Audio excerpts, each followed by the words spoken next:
Welcome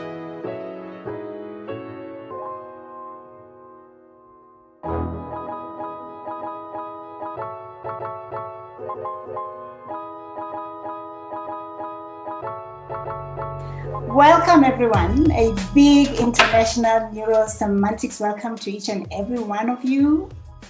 A special welcome to our fine founder and leader, Dr. Michael Hall, and First Lady Geraldine, although I do not see her on screen. I hope she's woken up. Is she there? I don't see her anyway. Oh, you're there! Welcome, our First Lady. My name is Khobati Makome. For those who do not know me, I chair the Southern African Institute of Neuro-Semantics.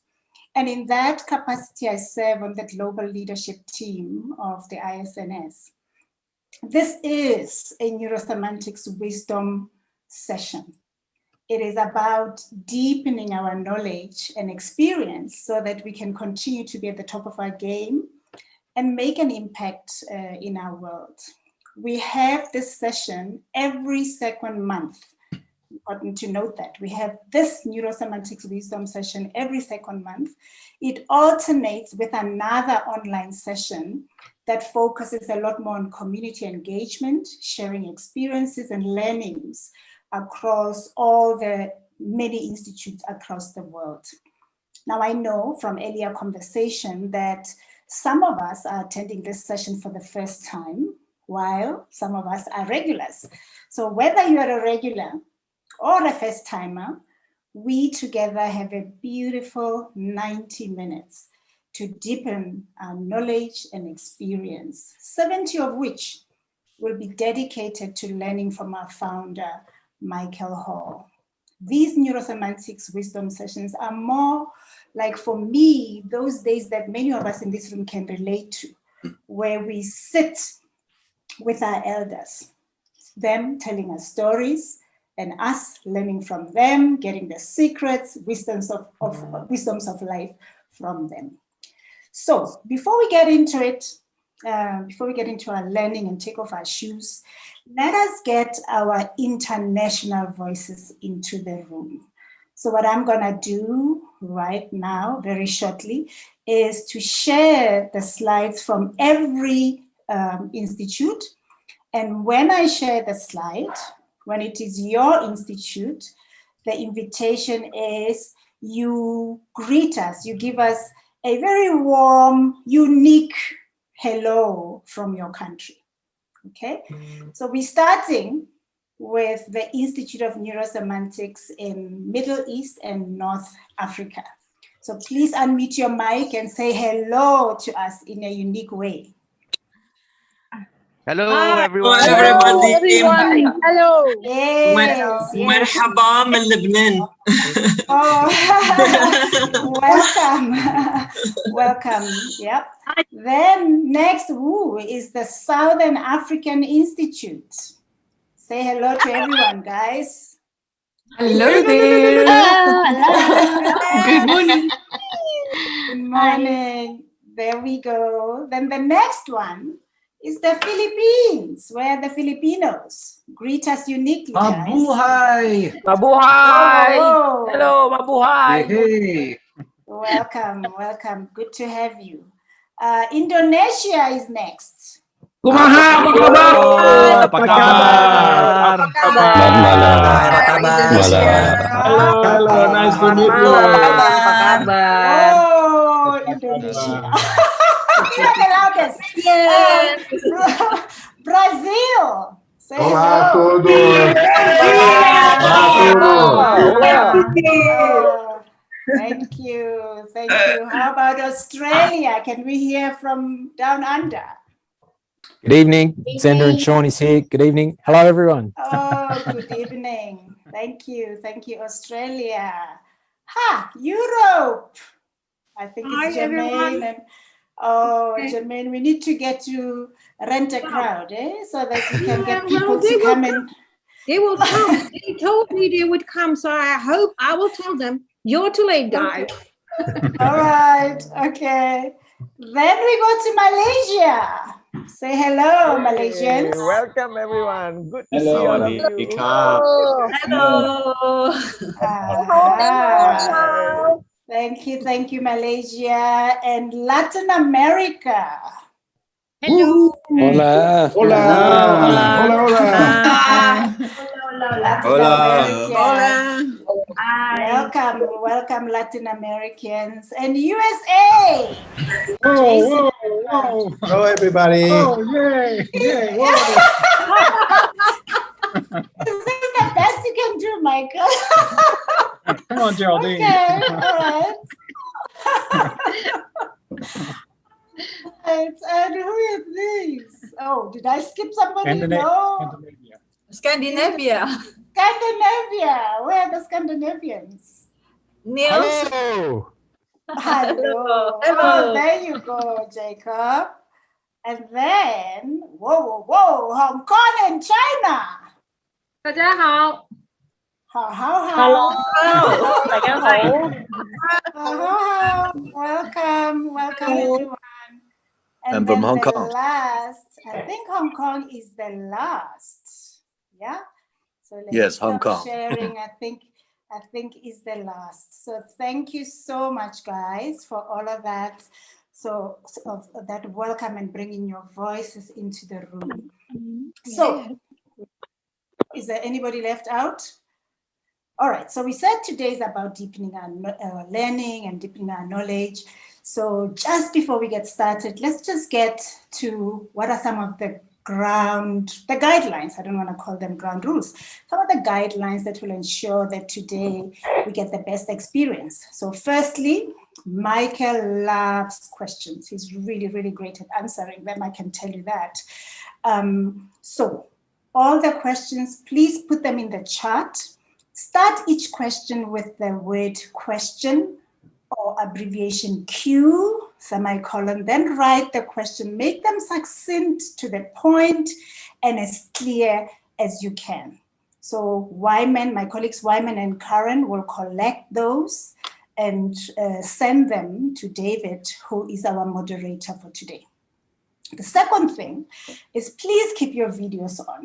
We really do want to connect with you, see you, but the only requirement is please put your mic, mute your mic, so that we don't interfere with the learning that we're going to get today. And also, if you're going to be doing a lot of movement, it's okay to put your video off up until we ask to take a video. All right, so with that said, let me hand over to our moderator, David Murphy. David is the president of the ISNS and a senior member of our community. Thank you, David, for your wisdom and leadership. I hand over to you as you moderate this session as we learn from our founder leader. Over to you. Thank you very much, Kawati. And thank you very much to all the community. It's always a pleasure for me to be part of this, this movement, this community. I feel really proud to be part of this and to keep learning from Michael. Michael, hello.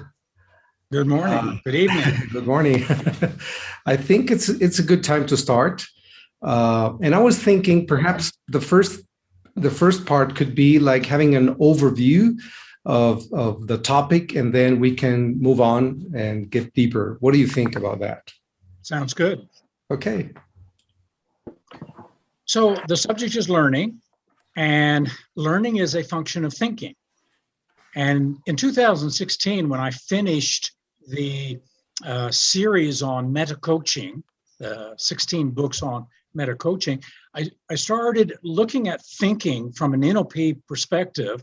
What is thinking? And that led to executive thinking, that led to metaphorical thinking, humorous thinking, thinking as a modeler, executive decisions. So it's led to a lot of other facets of thinking. And if thinking is the most fundamental human resource we have, which it is, because it's by thinking everything occurs, then learning, which is a facet of thinking, you can think and not learn. A lot of people do.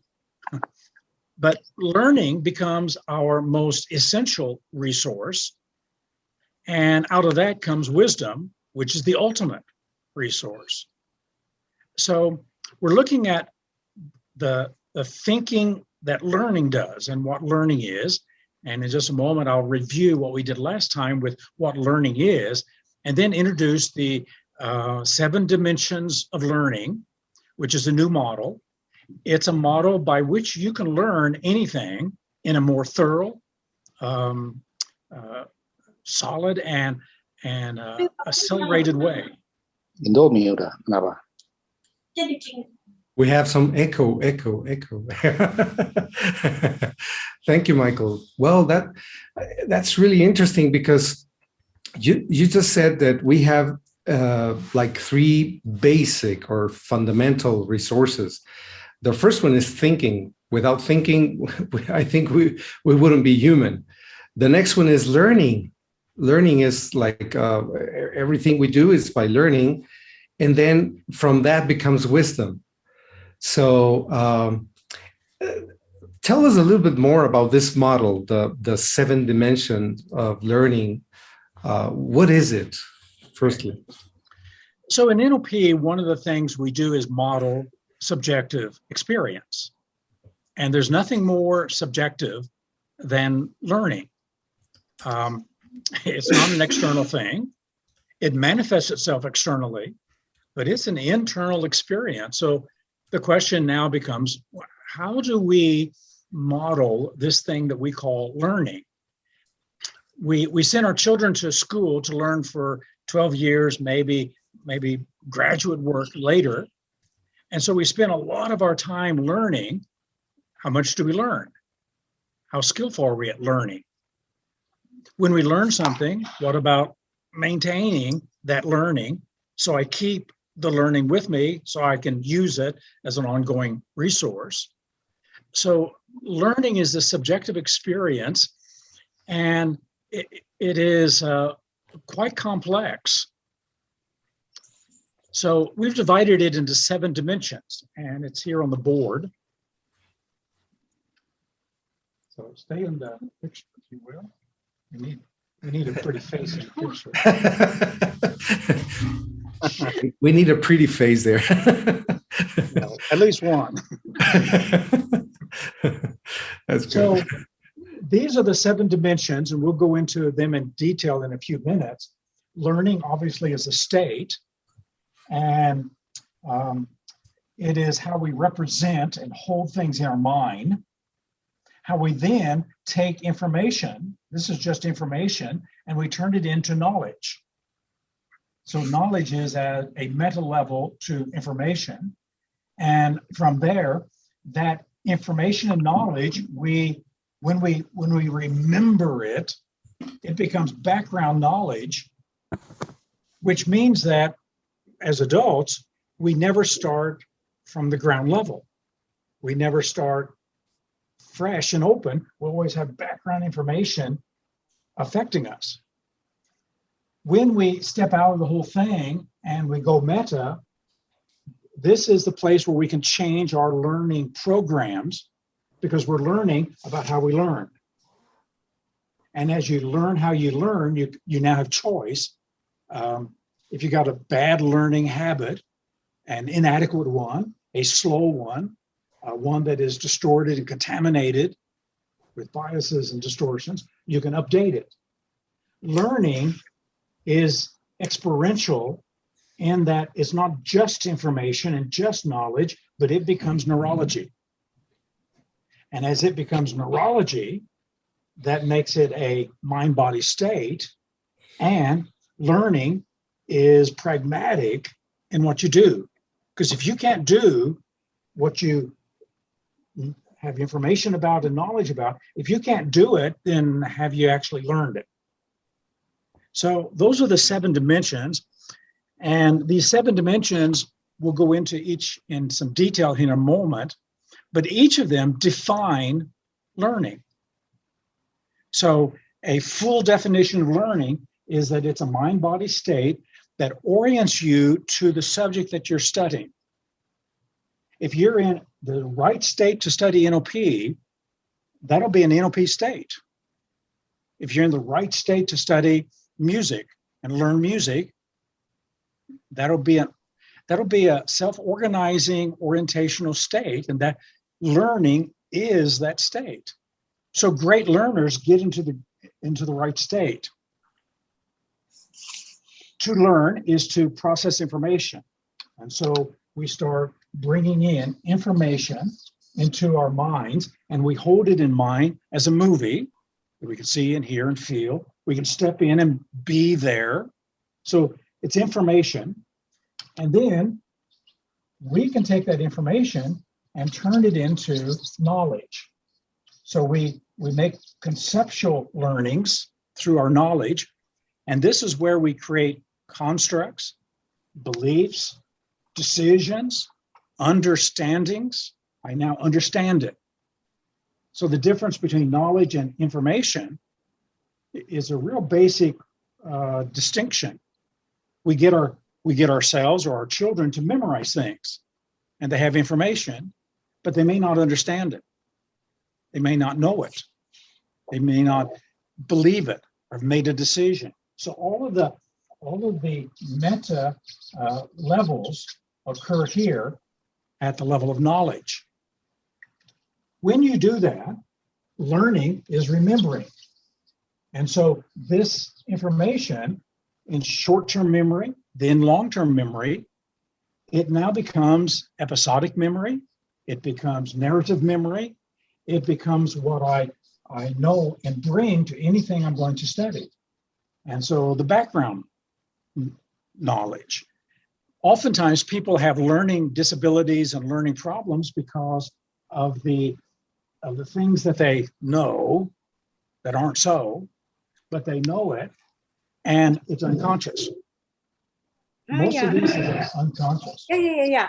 Daniel neemt Thomas. Wat zegt je? Please turn off your microphones. Thank you. As we're doing all of this, we are then activating the knowledge to get deeper and deeper into ourselves. And as it gets deeper, we're experiencing it. So the state becomes an associated state through experience, which is what we do in NLP. We give some information, we explain what it means, we help them to hold it in mind.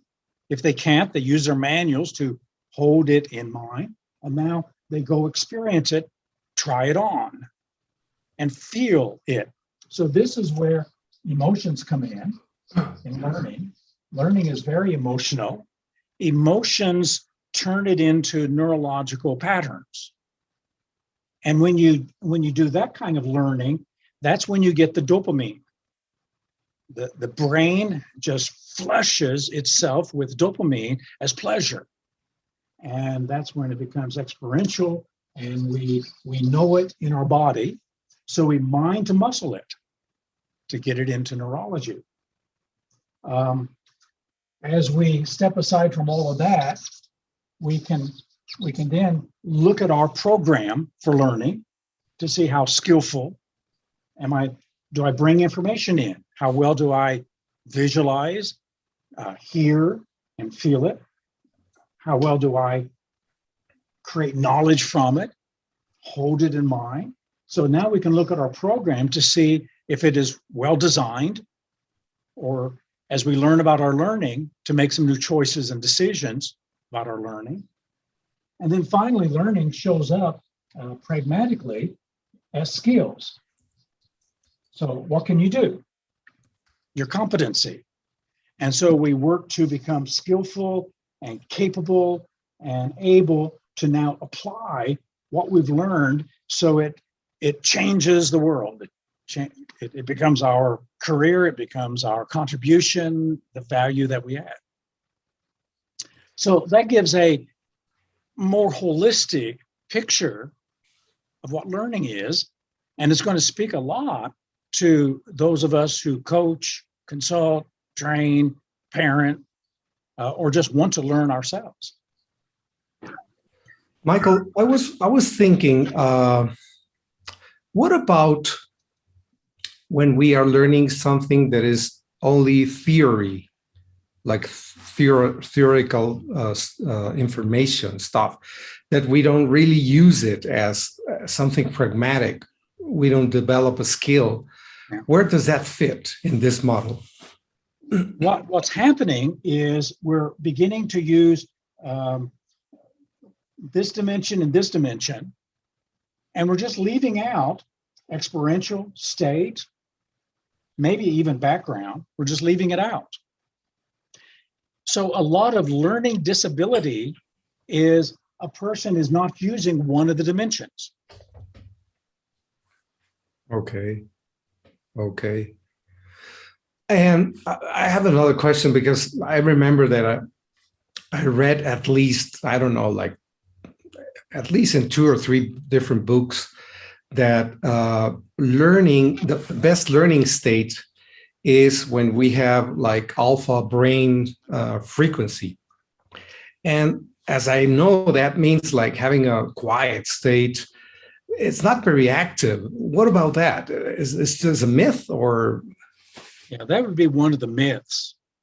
In the 50s and 60s, that myth showed up as subliminal learning. You know, you go to sleep at night, you put on a tape recorder under your pillow, and in the morning you'll know all about the periodic chemical chart. Okay. We now know that that kind of subliminal learning is false. Okay. What you can learn subliminally are urges and drives. So you can get a little motivated to be thirsty, to want to eat. So subliminally, that can get activated, but you're not going to learn any content or any skills. If we could put someone into an alpha state and then program in, we could program in how to be a dentist, how to be a surgeon, how to be a pilot. But of course, that's science fiction. Yeah, of course. Like the movie Inception, no? Yeah. Okay.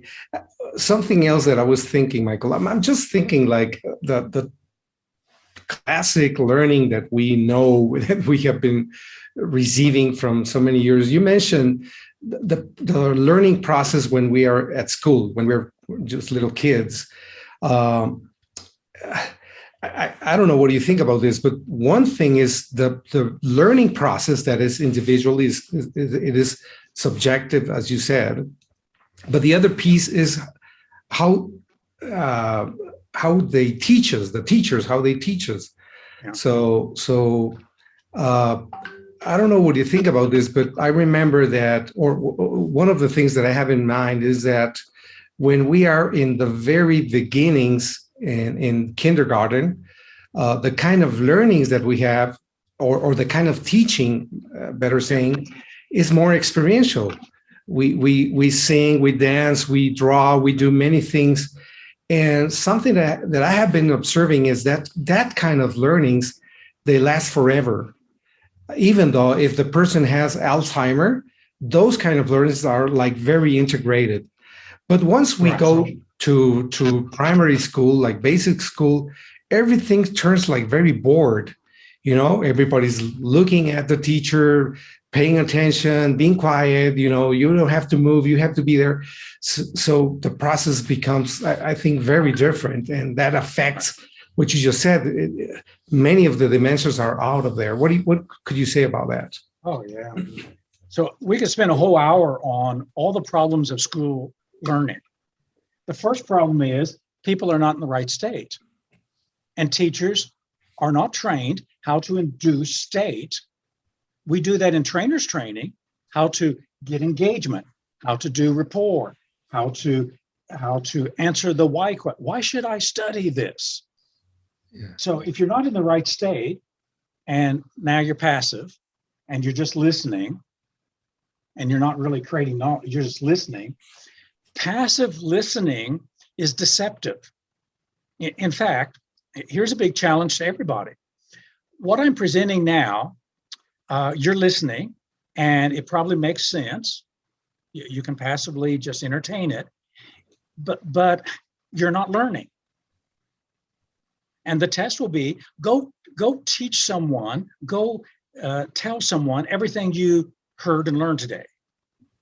Because when you're active, then you're actually engaged in representing, and then creating knowledge, and then all the rest. So passive learning, it is so deceptive. You read a book and you think you know it,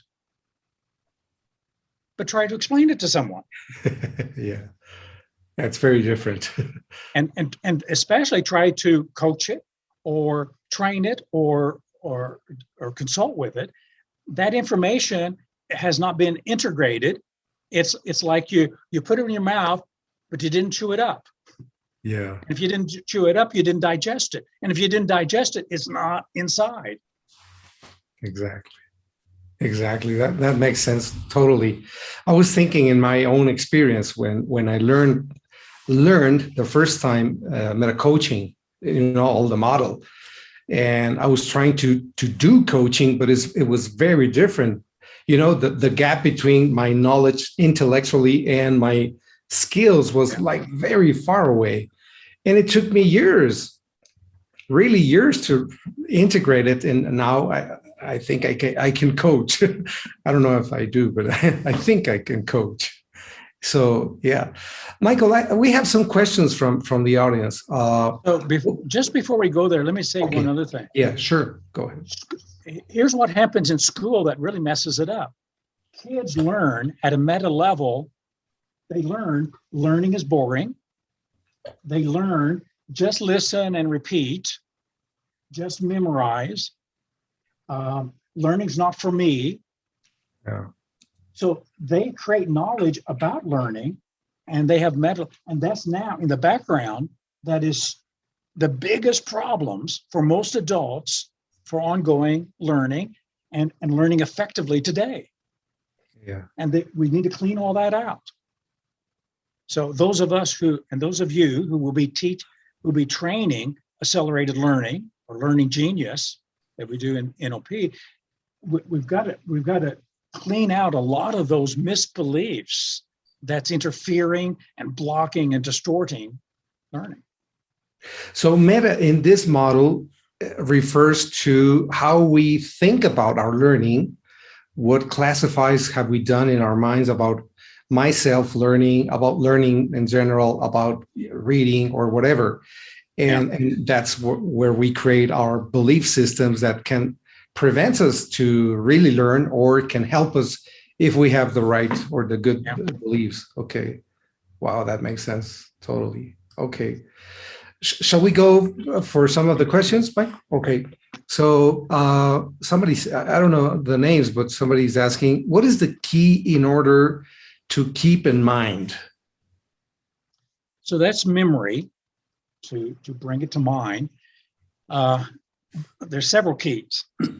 If you do not vividly represent something, it's going to be real hard. If your idea is fuzzy and vague and unclear, so you need to vividly represent it. You need to turn it into knowledge that is meaningful to you. This is where the semantics, it's got to be meaningful, and then to hold it. Our brains are designed to think in narratives. So narrative memory, narrative presentations is the easiest thing to remember. And that's our episodic memory. And so if you can turn it into a story, that makes it much, much easier. And the story can be a metaphorical story, but it has a beginning, it has a process, it has an end. And the brain grabs that. Now that you're saying that, I remember that I saw a TV program with one of these persons that has like that photographic memory. And it was memorizing, I don't know, like 500 names or numbers. I don't know what it was. I don't remember. I don't remember. But the structure of or the strategy that he was using was that he was creating in his mind like a pathway like a story, and there were like stations, and each station was like one of those names or numbers, and that was what you just said. If you can make it a story or something more entertainment, it will be easier to grab it. Okay, awesome. It's using mnemonics. It's one mnemonic, a great mnemonic of how to remember. A lot of memory also is about state, because if you remember, if you learn something in a certain state and then you get the state back, that will help with memory. Yeah. Okay, awesome. We have one more question. Well, we have a lot. What other myths do we have, or are there about learning? I have a whole page on myths. Okay. The first one is learning is passive. It's about listening and just following along, and that we're blank slates, or the children are blank slates. That just completely mythical. Learning is very active. It's stretching, it's questioning, it's exploring, it's experimenting. So the brain has to really be engaged to learn. And what we did last time, and I think this is a great takeaway, if you don't have a question that you're trying to answer in your head, if you don't have a question, you're not learning. Wow. So questions drive learning. Our brains, another aspect of the brain itself is the brain is an answering machine. It needs a question. So never read a book without a question in your mind. Never listen to a presentation without a question in your mind. How can I use this? How can I represent it? What would be a metaphor of it? Just some question. And of course, the greater the question, the more the learning. Learning is individualistic is another myth. Vygotsky, Lev Vygotsky, a Russian psychologist, introduced the idea of the zone of proximal development. And he measured two things: what you know now and what you can do on your own, and what you could do if you had a informed tutor. And so what you can do now is IQ. What you can do potentially with the assistance of someone else is that zone of proximal development. What you're ready to learn, what is going to be evolving, because you can do it with someone, their guidance. The best learning occurs through guidance. Someone helping to guide us to know what to focus on, what to consider, what to push aside. So the best learning is with others, questioning, interacting, trying to present, challenging it. And so team learning, if we want to turn our companies and organizations into great learning organizations, Peter Singe, then we have to learn how to learn together. And so learning is individualistic is the myth. Learning is serious is a myth. Learning is designed to be fun and delightful. Your brain is wired and ready to go with dopamine. Wow. For those aha moments. Learning is cramming.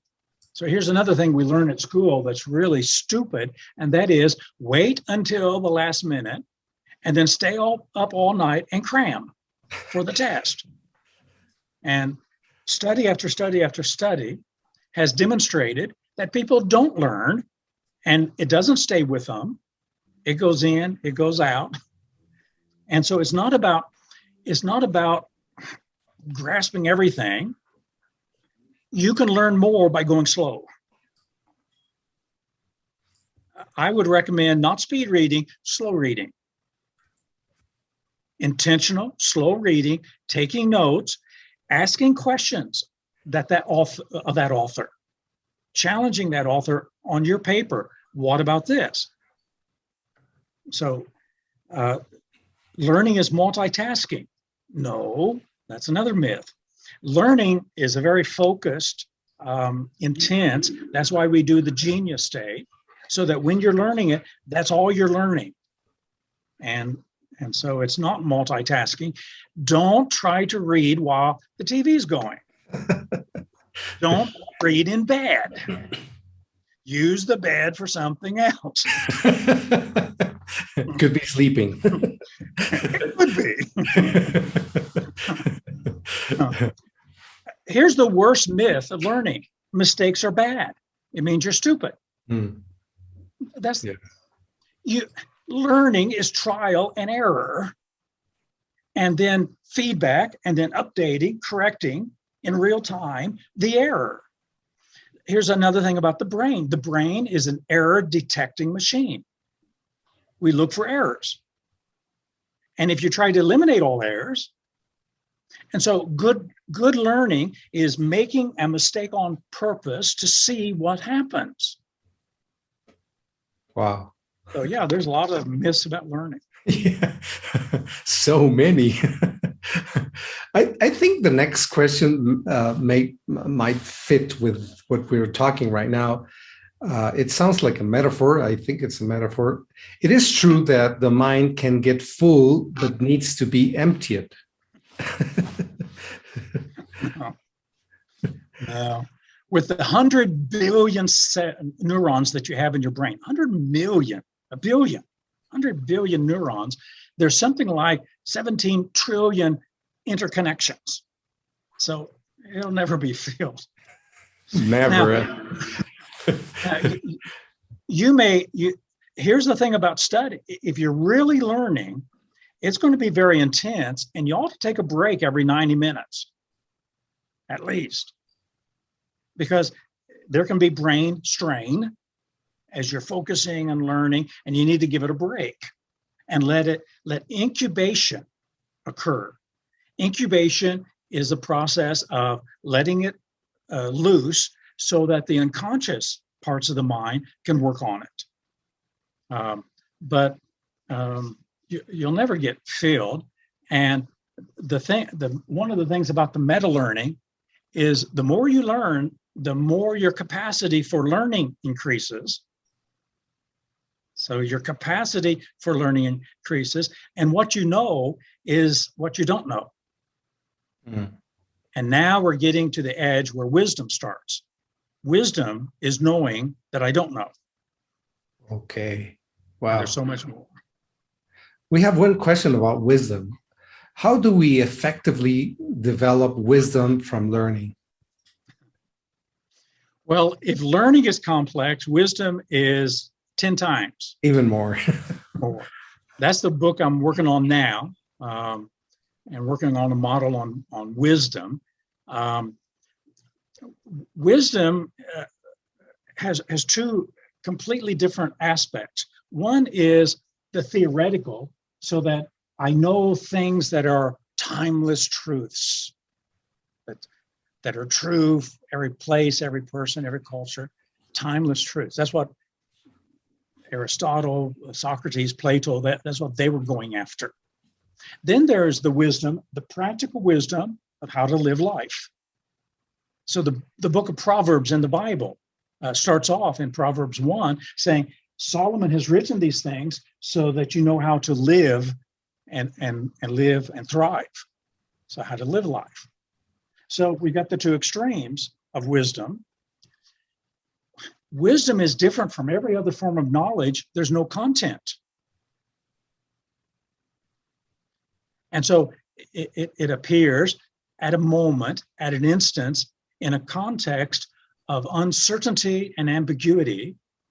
And in that context, at that moment, for that person, it was a wise, insightful, understanding decision. But if you take that and say that's the content of wisdom, so learn that, it's not going to apply to other people, other times, other contexts. So wisdom is a momentary flare-up awareness of just the right thing in the right moment, the right way.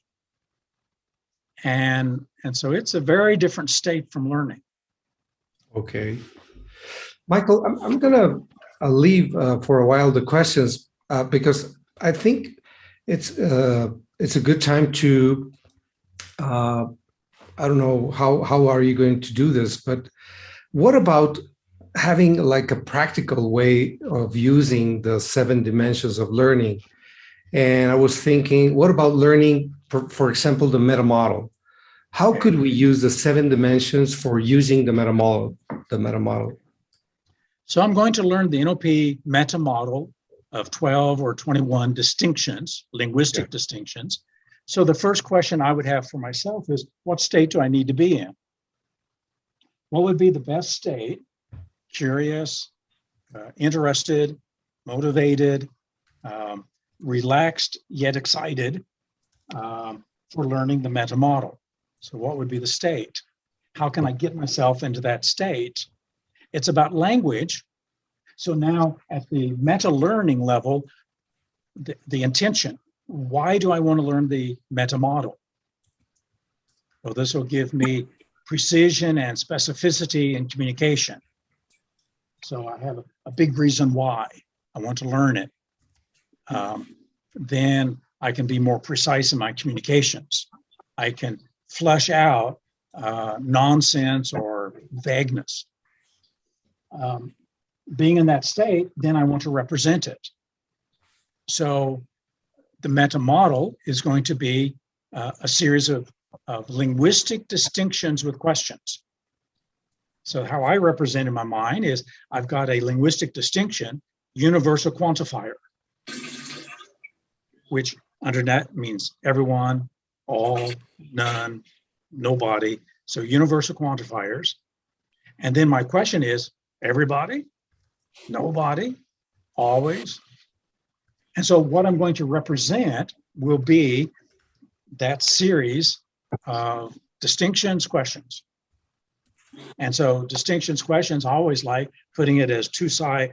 Here's my distinction, here's my question. Okay. So when I learn it, I'm going to learn distinction, question. Distinction, question, distinction. So I'll represent it in that way. The concepts and the knowledge would be things like my understanding of what the meta model is and what it can do as a linguistic distinction for coaching, consulting, training. I might create some beliefs. This will give me power over language and let language do service to me rather than me being a victim of the language that occurs. So I'm going to build up some concepts about the meta model. As I do this, and especially as I have ways of remembering in short-term memory, I will space out my learnings. So day one, I might learn 3 distinctions, deletions, universal quantifiers, normalizations. The next day, I'll learn 3 more. Next day, I'll learn 3. So I'll space out my learnings. Spacing out learnings is a meta-learning understanding of how best learnings work. As I space it out, I'll also find a way to speak about it to as many people as I can during the day, because that which is expressed is impressed. There was a quotation from Aristotle, that which is expressed is impressed. So expressing what you know, talking about it.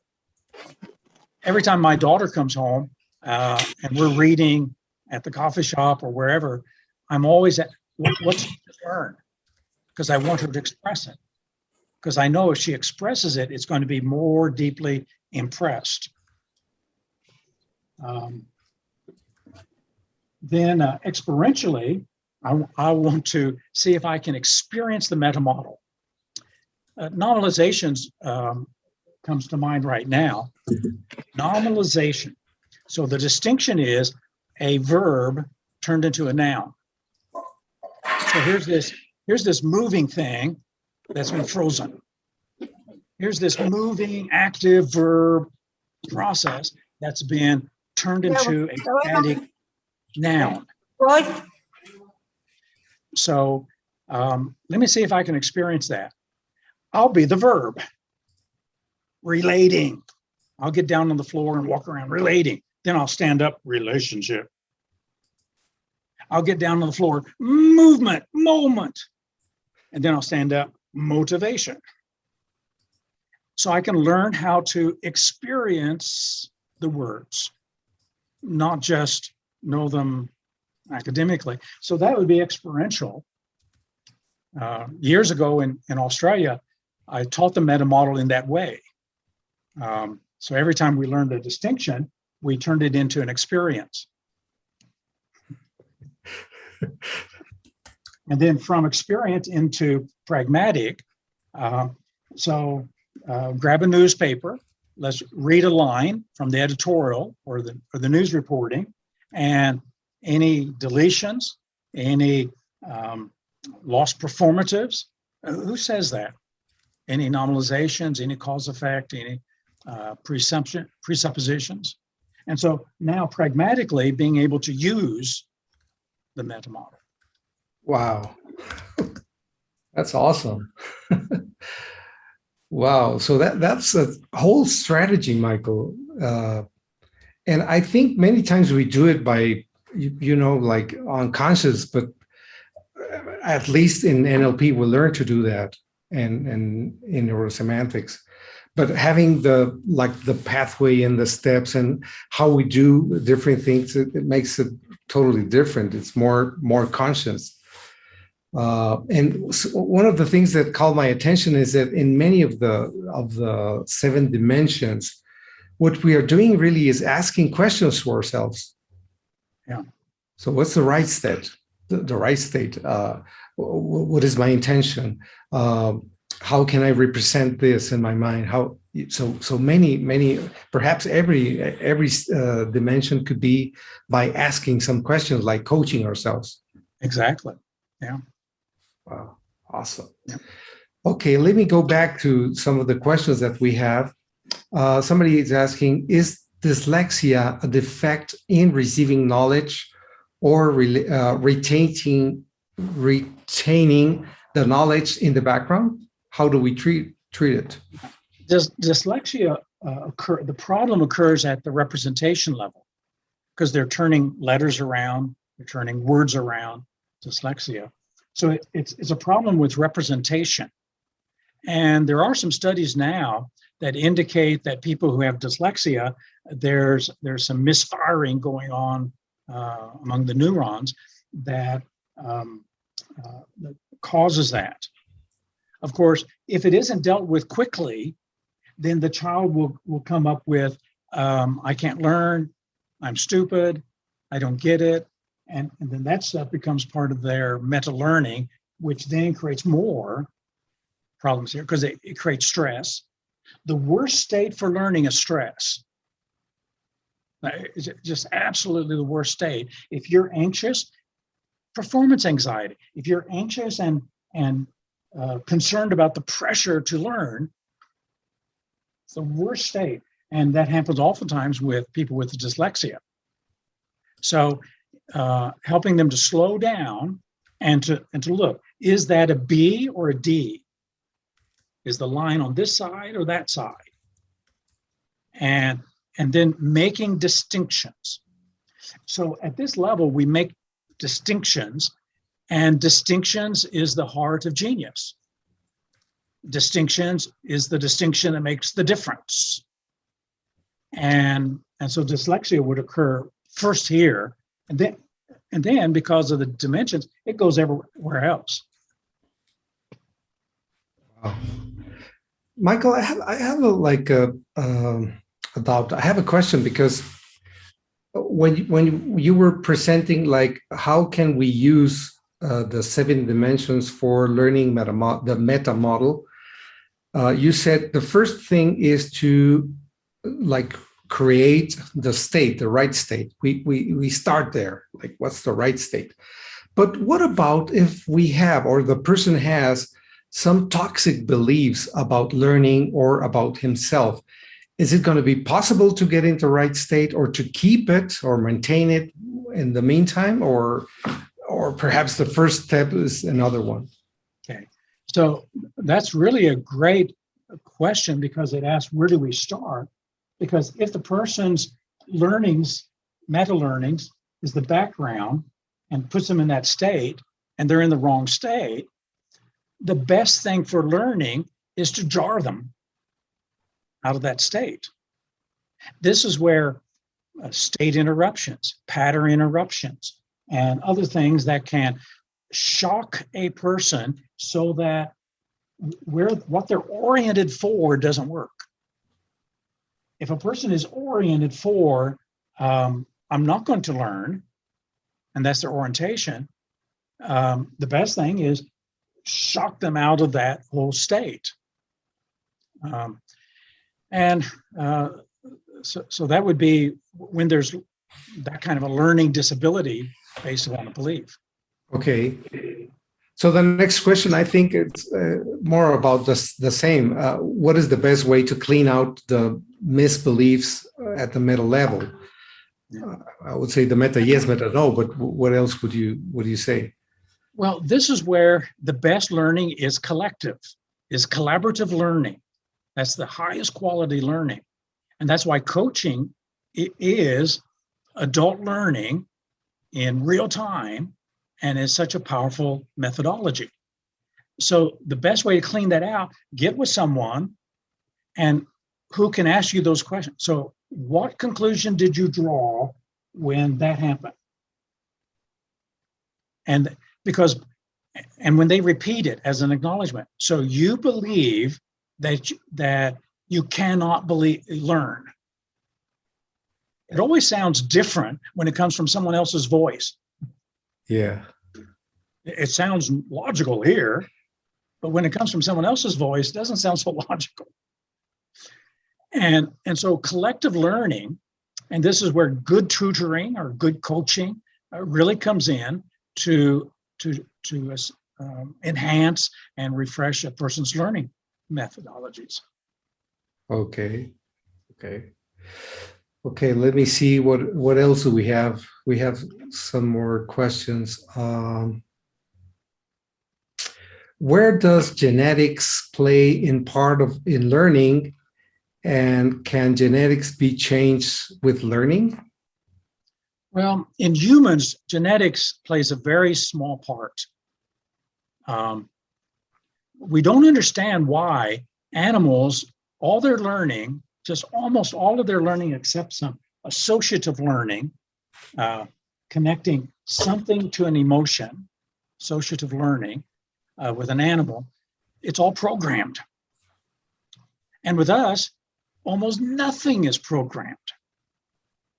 So in the neurosciences, we just cannot explain this openness for learning.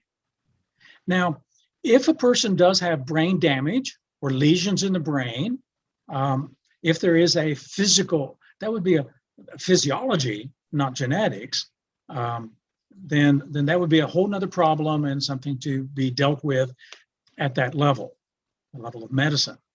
But that's like less than 1% of the population. So that's really the exception to the rule. The rule is we can all learn. And you just think about all the languages on planet Earth, the 170 languages. A baby can be born and within 3 years can be fluent in any language. And if there's 2 languages in the house, they can be fluent in 2 languages. Somehow they distinguish, this is French and this is English, or this is Chinese and Spanish. So we're born ferocious learners, and that's the genetics.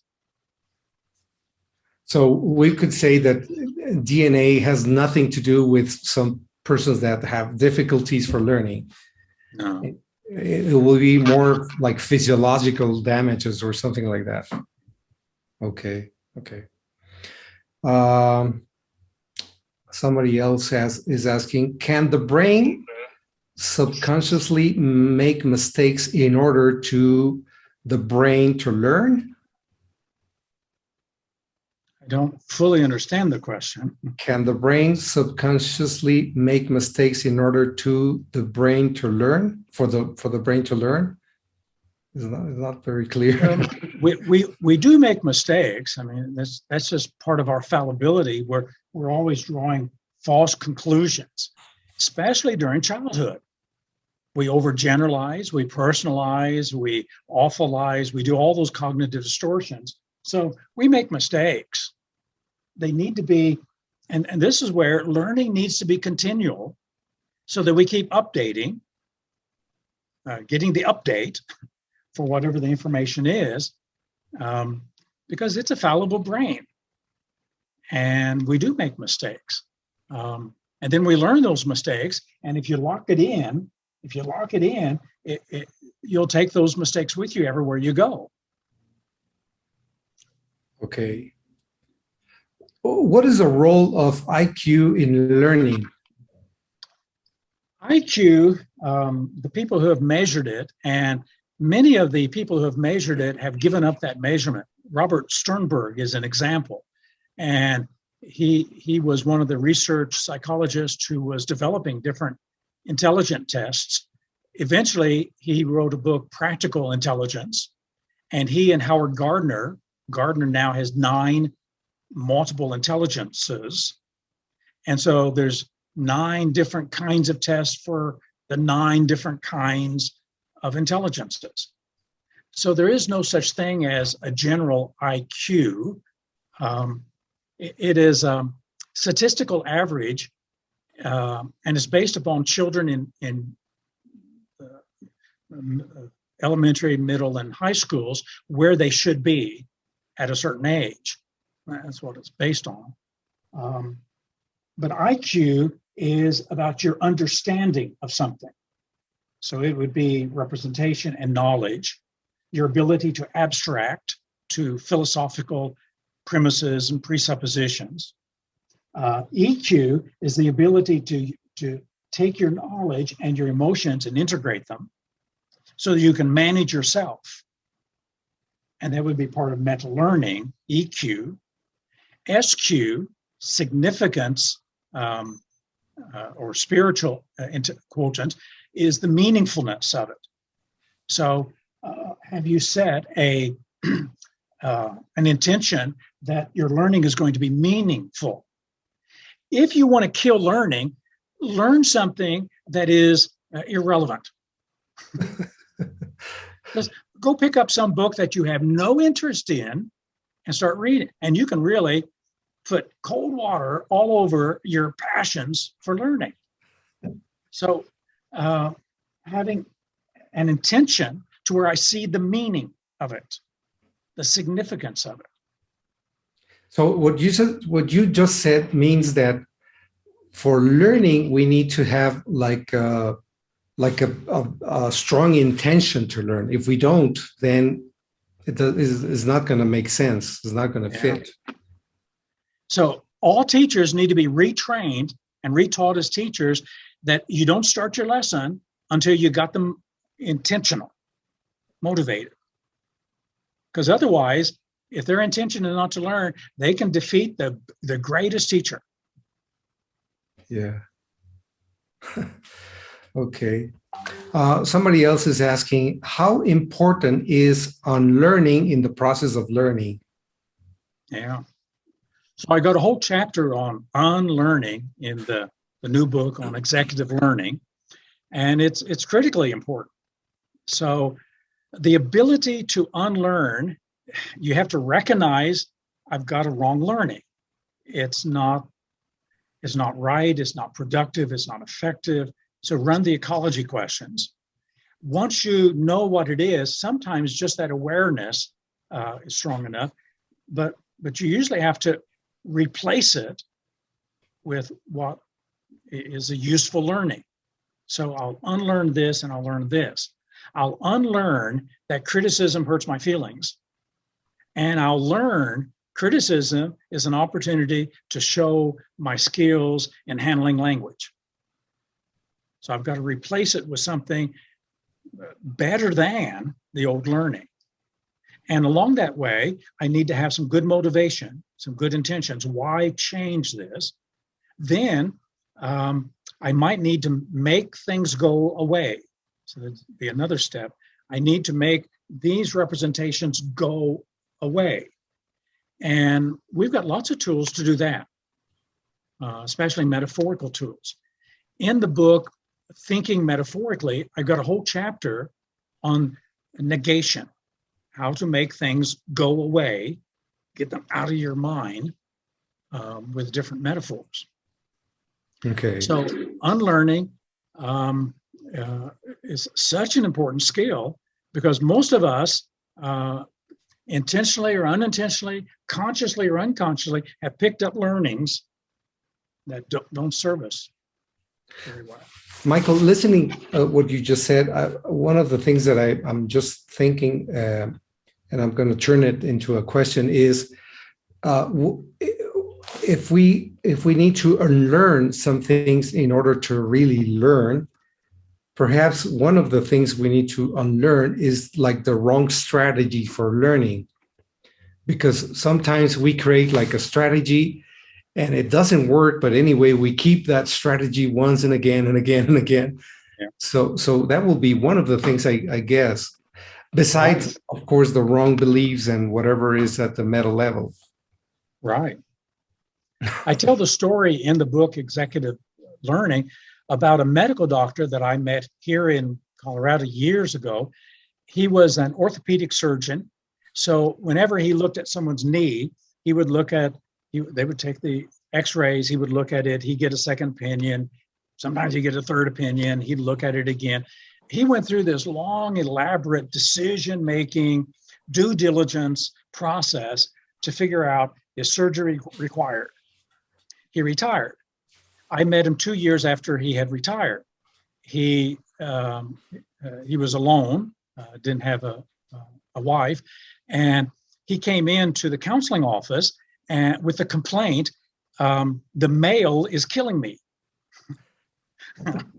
I said, you're talking about U.S. postal letters and mail. And he said, and magazines and flyers and I said, well, how is it killing you?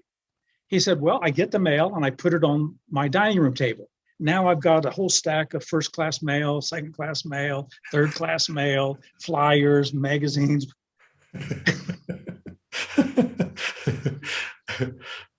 And I said, I guess someone has told you, just open it. And he said, it doesn't work that way. It turned out he was using his old strategy of decision-making. And so I had him go into the experience of deciding to do orthopedic surgery. So he went through the whole process. At the very end, he got to the place where he said, this needs to be done. It has to be done. We're going to do it. And when he got to that state of decisiveness, I anchored it. Okay. In those days, I did kinesthetic anchors. I anchored it. And then he said, so we got that anchor, tested it. And then I said, oh, by the way, your mail.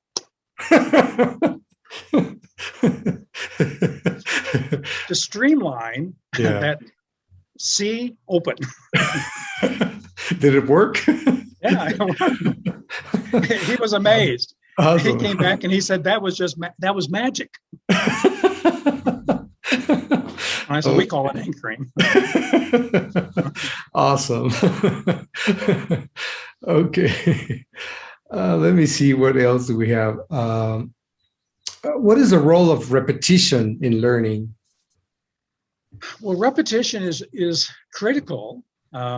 We say repetition is the mother of all learning.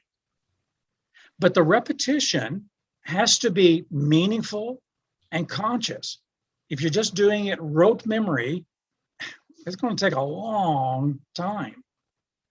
I still memorize things from time to time.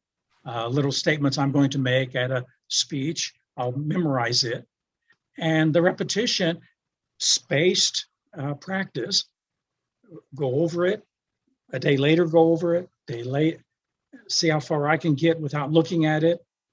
And so repetition, neurologically, 20, 30 days of repeating anything, and it's going to get in.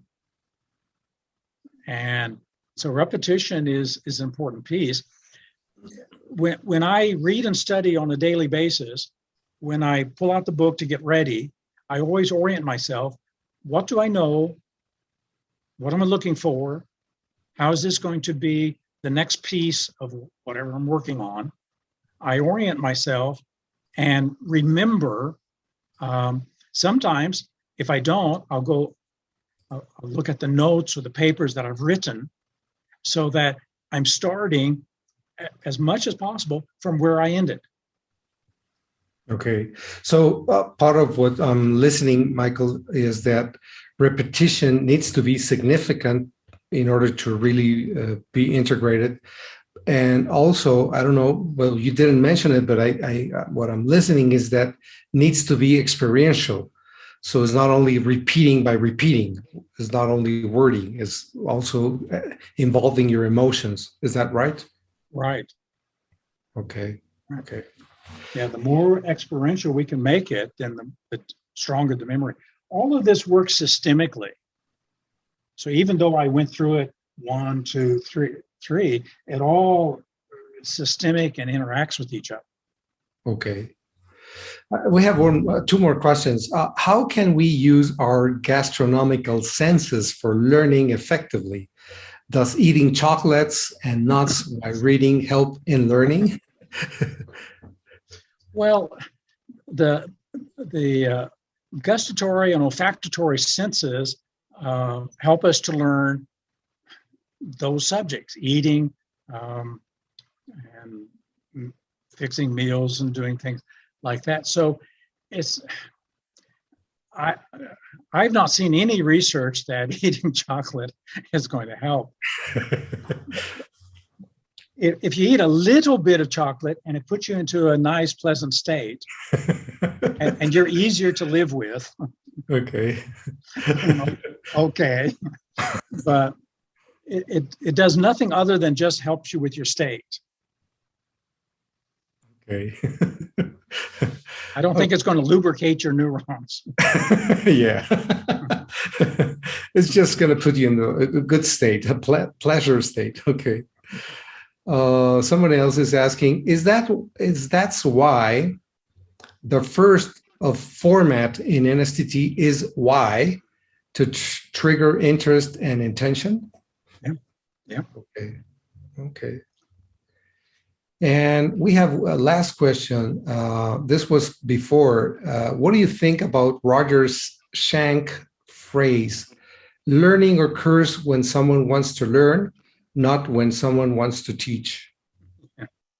Oh, that's a nice proverb about how learning is an active, intentional process. Okay. So, Michael, we are, I think, in time to say to close the webinar. Anything else that you want to add in this presentation? Well, we're learners. In Neuro-Semantics, we're learners. Neurology, semantics, to learn the best meanings, the highest meanings, into the best practices. That's what we're all about. So when we practice neurosemantics and do it with other people, coaching, training, consulting, we are facilitating people to learn. Because if they can't learn, can't keep it, can't remember it, can't use it, then our work is going to be quite ineffective and we won't keep getting work. When we can help people, and this is the reason I started into looking at the structure of learning, when we become great facilitators of learning through the questions, through recognizing where they're weak and what needs to be strengthened, or where the learning disability, and most of the time it's a disability in one of the dimensions, So it's limiting beliefs, limiting decisions, limiting identities. When you can recognize where it is and you go right there and you facilitate them making changes there, it's going to accelerate their whole learning capacity and enjoyment.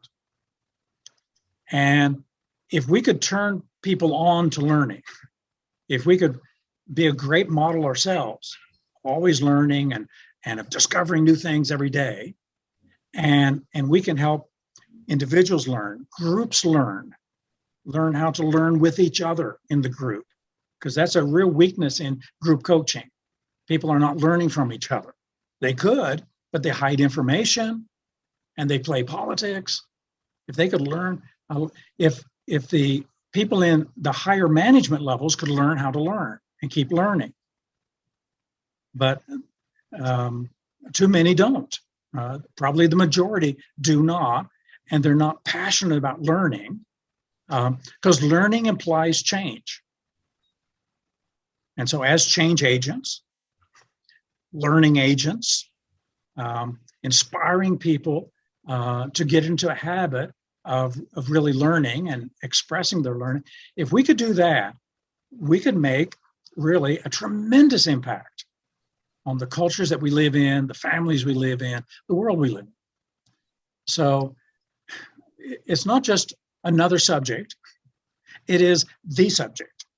It is the fundamental human resource to think and to learn and hopefully to do so in a wise way. Michael, I have one more question. When are you going to do this as a training? And my thought is perhaps to fit it in every other training that we do in Neuro-Semantics as the first part. So if we're going to learn NLP, first to have like this, this short training for how to learn it. Yeah. If we're going to do APG or whatever training, I would say this should be like I don't know how to say, like a previous part of any training that we do in Neuro-Semantics. Anything that you want to say about that? Well, I think you're absolutely right, because if you go into a group, especially an in-service group inside an organization, and they have to be there, yeah, you can guarantee they're not in the right state to learn. And if they want to get their money's worth, it would probably be worth 2 hours, 3 hours of just introducing this. Exactly. And then whatever you're teaching, they'll get more out of it. And the enjoyment. It's the enjoyment that'll really sell this, when people learn how to really have fun learning. Awesome. Awesome. I'll be waiting. Yeah, whenever we can get out from this prison of the house that's locked down, we'll out into the world. Okay. Thank you. Thank you very much, Michael. Thank you, Geraldine. It was great to have this webinar. I really enjoy it and I learn a lot. So Kavati, I'll go back to you. Wow. Yes. Thank you, David. Thank you, Michael. I certainly am on dopamine overdrive. Having listened to all of that, I've just been going, wow. Questions drive learning. The best learning is collaborative. That which is expressed is impressed. I really took a whole lot out of that. And so for us, I think colleagues around the room, the best thing it says to me is we go out there and start and talk about what we learned today, so that can be impressed. It was really a lovely session. Thank you, Michael, for sharing your brilliance with us. I certainly never, ever take this for granted. Thank you, thank you, thank you. Okay, so guys, before we go, you know that we're gonna take a picture. That's what we always do. We've got to put our best smiles, put your video on so that, what's his name? Tarek Mohammed can take a picture. And Mohammed also has an announcement for us. So after the picture, please do not go away. Stay so that we can hear the announcement and yeah, before you go. Michael, Mohammed, are you ready? I am. So Yeah. I would like to ask you to just turn on your cameras and please don't send any messages while we're taking the pictures. Okay. So ready? Please put a big smile on your face. And please don't send messages. Please don't send messages. Stop chatting. Okay, perfect. Put a big smile on your face and let's take the picture.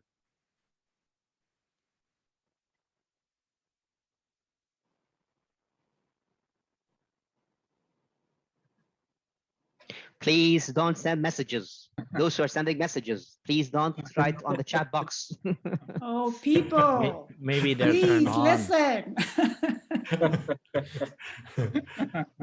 Okay, let's do that again. Put a big smile on your face.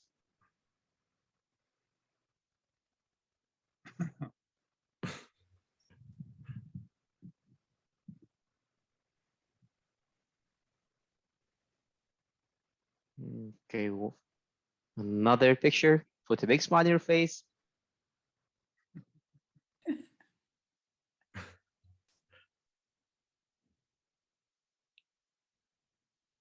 Keep smiling. We're almost there. Ooh. It hurts.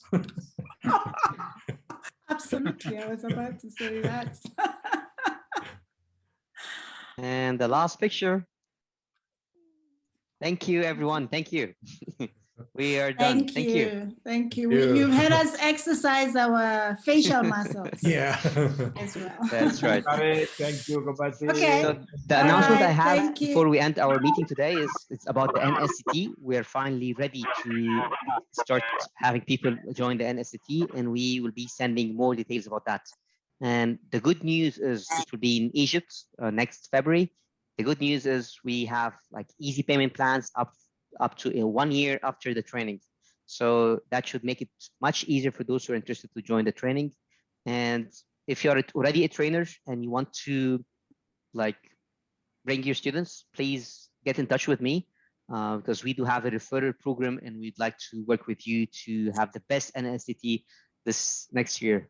So thank you, and please get in touch with me if you have any questions about that. Mohammed, and perhaps also with the institute directors directly, so that will be another pathway to get into the NSTT and have all the information. Yeah. You can repeat the date, says Mohammed. Yes, so the date of the NSTT, it will be from the 12th. Let me double check my calendar here. Yes, it will be from the 12th of February till the 26th of February. Okay, awesome. And we did get a very good hotel in a very good location in Sharm el-Sheikh in Egypt. So we're looking forward to have you with us next year. Very excited. Yes, very excited to be here. Thank you. I'll be there. Okay. Bye-bye. Thank you, Mariani. Have we covered everything? Or Yes, she has sneaked? we are all we have. done. Yeah. We have covered earlier, everything. but it's still okay. Yeah. Say that now again. you can go to sleep. Go to sleep. We are earlier, but it's okay. It's Yeah, the moderator felt, I guess maybe all the questions were answered, right, David? There were no extra questions. Yeah. No extra questions. Gorgeous to learn about learning. Wow. Yeah, yeah. All right, thank you guys. Thank you, Michael. Thank you, everybody. Go and express so that we can impress.